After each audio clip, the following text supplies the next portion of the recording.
J'ai fait des études à l'université de Médine, en Arabie Saoudite.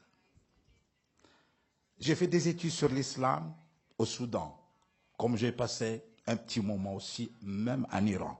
J'ai fait des recherches dans beaucoup de pays musulmans, dont je connais très bien notre religion, comme je m'y connais bien dans d'autres religions.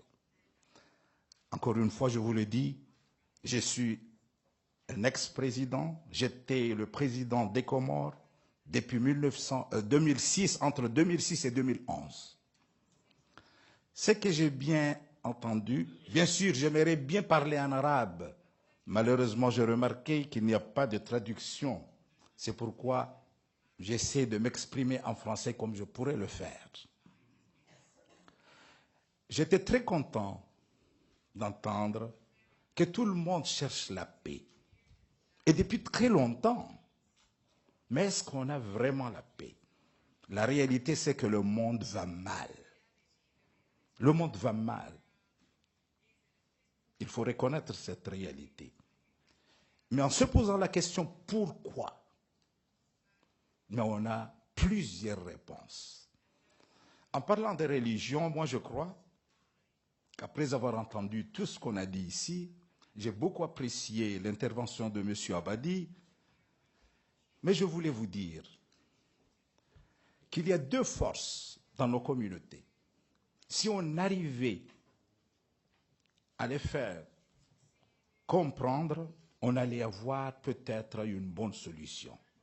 Notre prophète, le prophète Mohammed, le prophète de l'islam, il a eu une belle parole en disant « Ifnan idha salaha salahat al-umma wa idha fasada fasadat al-umma » qu'il y a deux personnes dans chaque communauté. S'ils sont bons, la communauté devient bonne. Et s'ils sont mauvais, c'est fini, la communauté devient mauvaise. Quelles sont ces deux personnes?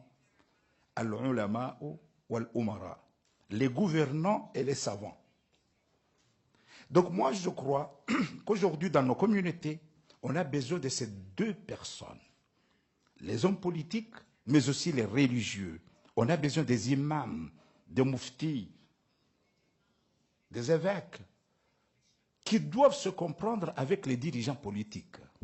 Nous savons tous que tout ce qui se passe dans nos pays, c'est le fruit de la politique menée. Nous savons tous l'importance de la politique. Même les habits que nous portons, c'est le fruit de notre politique. Les maisons que nous vivons, c'est le fruit de notre politique. Tout ce que nous vivons dans nos pays, c'est le fruit de la politique.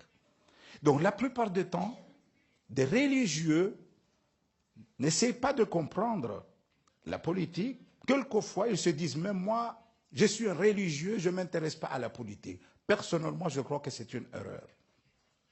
Et le contraire aussi est une erreur, quand des politiques ne s'intéressent pas à la religion. Les politiques, quand ils ne s'intéressent pas à la religion, c'est une erreur aussi. Vous savez, aujourd'hui, nous sommes tous reconnaissants. L'influence de la religion dans toutes les communautés est tellement forte. Et pourquoi? Parce que ce sont les religieux qui répondent à trois questions que chaque individu, chaque être humain cherche les réponses. Chaque individu, il veut avoir ces trois réponses. La première question, c'est que je viens d'où en tant qu'être humain? Et où est-ce que je vais et pourquoi je suis venu? Trois questions. En tant qu'être humain, je viens d'où pour me trouver dans cet univers? Et après ma mort, où est-ce que je vais? Et maintenant que je suis là, qu'est-ce que je dois faire? Qu'est-ce qu'il y a comme rôle qu'on me le demande?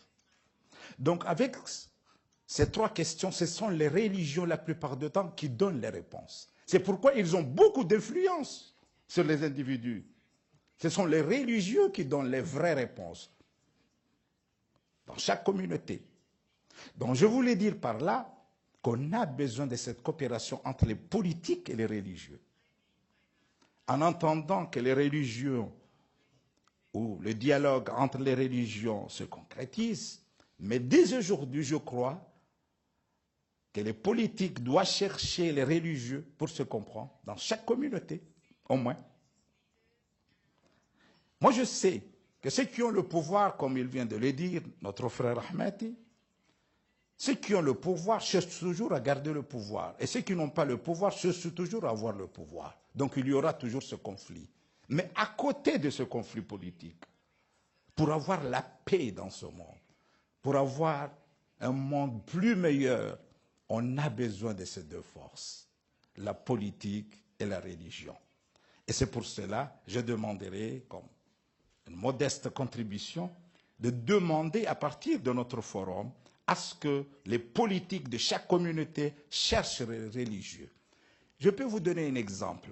Aujourd'hui, on parle à partir des médias, quand on parle des intégristes, de ces gens-là, malheureusement, qu'ils donnent une mauvaise image de notre religion, on essaie de donner l'image de l'islam à partir de ces gens-là.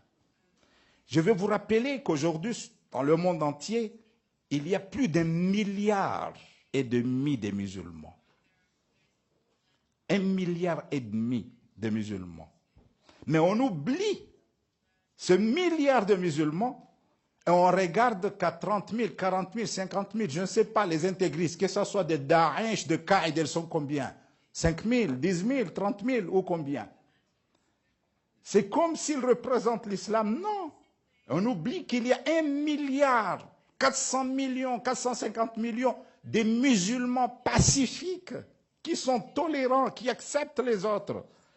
C'est pourquoi j'ai dit qu'il faut vraiment ce dialogue, mais il faut reconnaître que nous sommes avant tout des êtres humains. Nous sommes des êtres humains et le monde a besoin de cette paix. Aujourd'hui, le monde va mal et nous sommes tous responsables. Moi, je viens d'un petit État insulaire. Je crois qu'avec ce forum, on peut proposer, mais parmi les propositions, j'aimerais bien qu'on demande aux politiques de s'intéresser beaucoup plus aux religieux et je demanderai aux savants. Vous savez, parmi les problèmes d'aujourd'hui, c'est que les jeunes ne s'intéressent plus aux savants, ils regardent à partir de l'Internet. Donc, je vous remercie et, Inch'Allah, tout sera bien. Jazakumullah khair.